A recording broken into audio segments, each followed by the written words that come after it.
याद रखें, इस मुल्क में हमारा अप्रोच गलत रहा। अच्छा नदवी, भारत में तेरा अप्रोच, हमारा अप्रोच गलत रहा। नदवी, मैं तेरे साथ उस मुल्क, मुस्लिम मुल्क चलने को तैयार हूं जहां हमारा अप्रोच ठीक रहा। हम ये कहते फिरते रहे कि हमारा वतन हमारे दीन से ज्यादा मुकद्दस है। अबे ये कब हुआ नदवी? ये कब हुआ? जो छोटे वाले थे वो पाकिस्तान, इंडिया, श्रीलंका और बांग्लादेश जाके अय्याशी करने लगे, हैदराबाद आके अय्याशी करने लगे। जो माशाल्लाह बड़े वाले थे वो यूरोप और अमेरिका जाके अय्याशी करने लगे। जो बीच वाले थे उन्होंने बैंकॉक से काम चला दिया।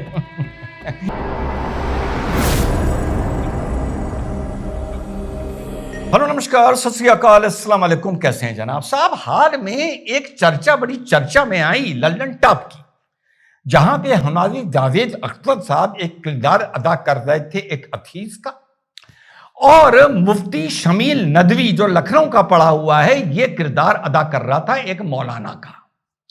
जब मुझसे बहुत से लोगों ने कहा और मैंने वो वीडियो के कुछ क्लिप देखे तो उसमें मुझे बस एक चीज समझ में नहीं आई उस डिबेट में, कि वो डिबेट इस मुद्दे पर लल्लन टॉप करा रहा था कि कोई शक्ति है या नहीं है, कोई ओमनी प्रेजेंट, ओमनी पोटेंट कोई शक्ति है या नहीं है जो इस ब्रह्मांड को, इस दुनिया को संचालित कर रही है, जिसने बनाया है, जो चला रही है। या वो डिबेट इस बात पर था कि अल्लाह है या नहीं। थोड़ा सा मैं कंफ्यूज हुआ, लेकिन जो भी वो डिबेट था बहुत ही दो कौड़ी का डिबेट था। भैया तुम्हें मानना है कोई शक्ति, यहां मैं शक्ति का नाम ले रहा हूं, ऑलमाइटी का नाम ले रहा हूं, तो तुमको मानना है तो तुम मानो कि शक्ति है या नहीं। अबे तुम्हें नहीं मानना, तुम ना मानो शक्ति है या नहीं है। बस इतना बता दूं, उस शक्ति को लेकर, वो जो भी शक्ति है, जब फटेगी ना, जब पिछवाड़ा फटेगा तो मुंह से जो सबसे जल्दी शब्द निकलेगा तो तुम्हें पता चल जाएगा कि कोई शक्ति है या नहीं है। वो शब्द अपने अपने अकीदे और मानता के हिसाब से तुम्हारे अंदर से जो भी निकले, मैं इस डिटेल में नहीं जा रहा हूं। इन दोनों मूर्खों को, इस नदवी को और जावेद अख्तर साहब को, अगर मैं बैठा होता तो एक ही लाइन में इस डिबेट को खत्म करवा देता। अब इसके बाद सुना है भाई मौलाना की पॉपुलैरिटी बहुत बढ़ गई, देश को नया जाकिर नायक मिल गया। मुझे तो जाकिर नायक से बड़ा प्यार सा होने लगा है, क्यों पता नहीं, बेचारे को दूर फेंक रखा है। यहां तो गली गली डिबेट मंच मंच जाकिर नायक घूम रहे हैं। या तो उसको भी बुला लो या इन सबको वहां भेज दो, एक तो फैसला करना पड़ेगा ना। तो भैया उसका एक नदवी का एक हाल में एक वायरल बड़ा वीडियो बड़ा वायरल हो रहा है, उसका एक बयान वायरल हो रहा है। आइए उसको सुनते हैं और उसका विश्लेषण करते हैं। ऐसे लोगों को पहले मैं ये भी सोचता था कि सुप्रीम कोर्ट में कोई सामने पड़ गया तो मैं क्या करूंगा। ठीक, वो तो मैंने 40% साबित कर दिया कि मैंने क्या करा। इंशाअल्लाह ताला 21 जनवरी के बाद और साबित कर दूंगा। काश ये नदवी भी मेरे सामने पड़ जाए, धागे खोल दूंगा। पहले सुनते हैं इसका बयान क्या है और बयान पे चर्चा कर फिर वीडियो को खत्म करेंगे। अगर हम चाहते हैं कि हमारे मौजूदा हालात सही हो जाएं, हमारे मौजूदा हालात, मुझे यह समझ में नहीं आ रहा है ये नदवी इस देश के मुसलमानों की बात कर रहा है या दुनिया के मुसलमानों की बात कर रहा है, क्योंकि नजर तो ये आ रहा है कि हालात दोनों जगह बहुत खराब है। आगे चलिए। तो हालात का हल किसी सियासी पार्टी के पास नहीं है। हालात का हल इताअत दीन में है, हालात का हल इकामत दीन में है, हालात का हल इत्तिबाए सुन्नत नबवी में है। याद रखें, इस मुल्क में हमारा अप्रोच गलत रहा। इस मुल्क में अब यह समझ में आ गया कि बात इस टाइम भारत की कर रहा है नदवी। अच्छा नदवी, भारत में तेरा अप्रोच, हमारा अप्रोच गलत रहा। नदवी, मैं तेरे साथ उस मुल्क, मुस्लिम मुल्क चलने को तैयार हूं जहां हमारा अप्रोच ठीक रहा। मैं भारत से माइग्रेट करना चाहता हूं। मैं भारत को छोड़ के जाना चाहता हूं। नदवी, तूने मेरे अंदर मुसलमान को जगा दिया। बस तू मुझे इतना बता दे वो कौन सा मुल्क है जहां अप्रोच ठीक रहा। शुरुआत करते हैं हम 1400 साल पहले। हजूर के पर्दे के बाद रशीदन खलीफाओं को मारने के लिए मुसलमान आ गए। किसी को जंग के बहाने मारा, किसी को मस्जिद में सजदे में मारा।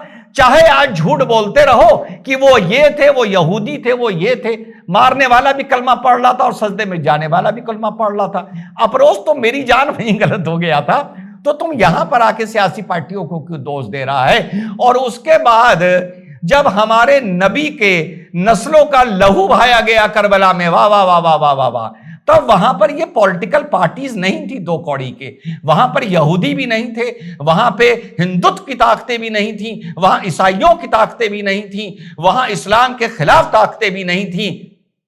वो अप्रोच मेरी जान तब गलत हो गया था। अच्छा, तो मुझे अगर मिलेगा ना, मैं तुझसे यही पूछूंगा कि मैं अपनी सिटीजनशिप गंवाने को तैयार हूं, बस तू मुझे वो मुल्क बता दे। अच्छा, कहते हैं अल्लाह ताला ने वहां पर मिडिल ईस्ट में सबको तेल से नवाजा।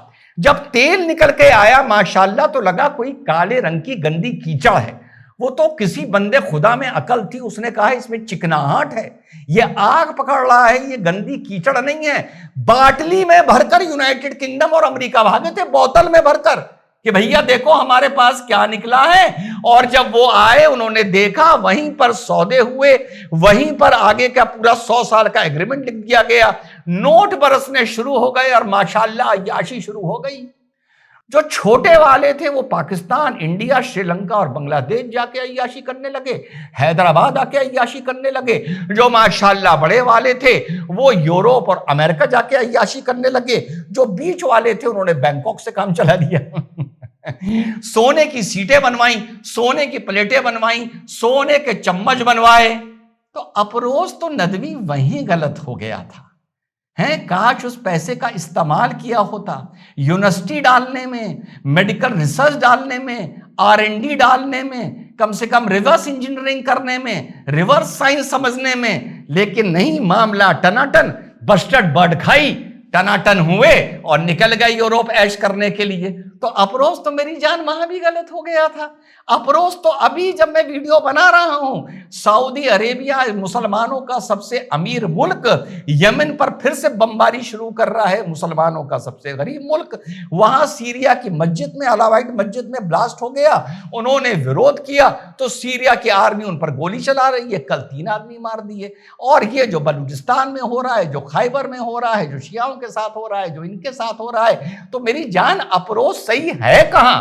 अपनी इस जो तूने तकरीर में बकवास की है 2 कौड़ी के, तो ये भी तो बता दे कि यहां अप्रोच गलत है, उनका अप्रोच देखो, वो अप्रोच सही है, वैसा बनना चाहो। हैं, वो तेरे पास उसका जवाब होगा नहीं। तभी मैं कहता हूं ना, आदमी अगर मेरे सामने पड़ जाए, मैं धागे खोल दूं उसके।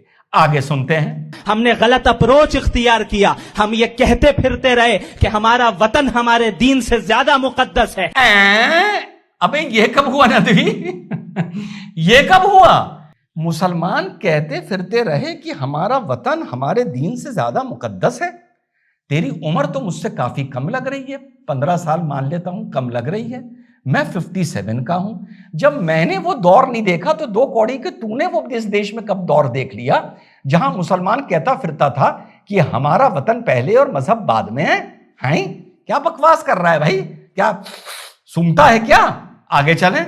हमने ये एतराफ किया कि सेक्युलर निजाम हमारे निजाम से ज्यादा मुकद्दस है। हम कुफरिया अल्फाज कहते रहे। हमने ये तय किया कि सेक्युलर निजाम हमारे निजाम से ज्यादा बेहतर है। ना ना ना ना, फुटी कौड़ी के, यहां पर ऐसे लोग थे जिन्होंने कहा हमें सेक्युलर निजाम नहीं चाहिए, हमें इस्लामी निवास चाहिए। उन्होंने पाकिस्तान बना लिया, किसी ने बांग्लादेश बना लिया। तो क्या उनका अप्रोच ठीक है? क्या उनका अप्रोच ठीक है? तो वहीं चला जाना। या बांग्लादेश का अप्रोच ठीक है? तो तेरे हिसाब से तो नदवी मुसलमान के लिए सेक्युलर अप्रोच भी ठीक नहीं।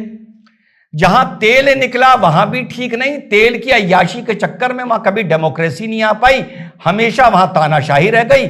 और तेल की लालच में विदेश की ताकतों को वहां के तानाशाहों ने अपना बाप बना लिया डॉलर्स के चक्कर में। तो वहां भी ठीक नहीं है। जहां तेल नहीं निकला अफ्रीका में, वहां भी बुरा हालात है। तो साहब, पाकिस्तान और बांग्लादेश, बाद में बांग्लादेश बन गया इस्लाम के नाम पर। बांग्लादेश बना था 1971 में सेक्युलर देश, फिर जनरल इरशाद ने आके उसको भी इस्लामी मुल्क बना दिया। तो वहां पे भी तो कुछ नहीं मिला 2 कौड़ी के। तभी तो कह रहा हूं तुझे ब्रिटिश निजाम, वेस्टर्न निजाम, डेमोक्रेटिक निजाम, तानाशाही का निजाम, सेक्युलर निजाम, इस्लामी निजाम अबे कौन सा ठीक है? हैं? आगे चल। होम मिनिस्टर होता ना, टंगवा लिया होता तुझे अभी तक मैंने। आगे चल। हम ऐसे अल्फाज और ऐसे जुमले अपनी जुबान से निकालते रहे कि फुला दरबार से जो फैसला हो जाएगा हम खामोशी से तस्लीम कर लेंगे। फला दरबार से जो फैसला हो जाएगा उसे खामोशी से तस्लीम कर लेंगे। अबे कौन सा दरबार? नाम तो बता। कांग्रेस का दरबार, समाजवादी पार्टी का दरबार, ममता दीदी का दरबार, इंदिरा गांधी का दरबार, ये भी तो बता। क्योंकि 2014 के बाद जो दरबार चल रहा है तुमने उसका तो कोई फैसला कबूल ही नहीं किया। ठीक, आगे चलिए। क्या फुला दरबार अगर शरीयत के खिलाफ हुक्म दे क्या तुम तस्लीम करोगे? शरीयत का तो मैं 21 जनवरी को शादी और तलाक को देके इंशाअल्लाह ताला धागे खोलने वाला हूं। बस मौका मिल जाए, देखना। पहली चीज। और तू जो बड़ी शरीयत की बात कर रहा है नदवी, एक काम कर, एक PIL डालते हैं, जो भी अंजाम हो PIL का देखा जाएगा। तू पिटिशनर बन जा, मैं तेरा वकील बन जाऊंगा, AOR मेरे पास है। शरीयत के नाम पर एक PIL ये डाल नदवी, अगर तूने अपनी अम्मा का दूध पिया है, कि अगर 4 लोग चोरी करते पकड़े जाएं, 2 हिंदू 2 मुसलमान, और साबित हो जाए यानी सजा हो जाए पहली कोर्ट से कि भैया इन्होंने चोरी की थी, तो हिंदू को 6 महीने 8 महीने की सजा हो जाएगी और मुसलमानों के हाथ काट दिए जाएंगे। PIL करके तो देखते हैं। अरे सुप्रीम कोर्ट कॉस लगा दे, फटकार लगा दे, एक ईमानदारी तो साबित होगी शरीयत की तरफ। और अगर 4 आदमी कोई कत्ल करते हुए मिल जाएं, 2 हिंदू हों 2 मुसलमान हों, और साबित हो जाए कत्ल किया है, तो 2 हिंदुओं को 10 साल 15 साल 18 साल की सजा हो जाएगी और मुसलमानों का मीलौट गला काट दिया जाए। कौम इसके लिए तैयार है। हमें हिंदू से, हमें काफिरों से, हमें अल्लाह पर यकीन ना करने वालों से कोई मतलब नहीं। वो जाने, उनके गुनाह जाने, उनका मॉडर्न लॉ जाने। मीलॉर्ड, आप हमारे लिए ये आदेश कर दीजिए। अम्मा का दूध पिया है तो ये PIL कर तो दे, अलाउ हो या ना हो ये वक्त बताएगा। और चलते चलते बता दूं, कभी किस्मत से कहीं इधर उधर तू मेरे चक्कर में अगर पड़ गया, मैं तेरे धागे खोल दूंगा। जय हिंद, वंदे मातरम, खुदा हाफिज।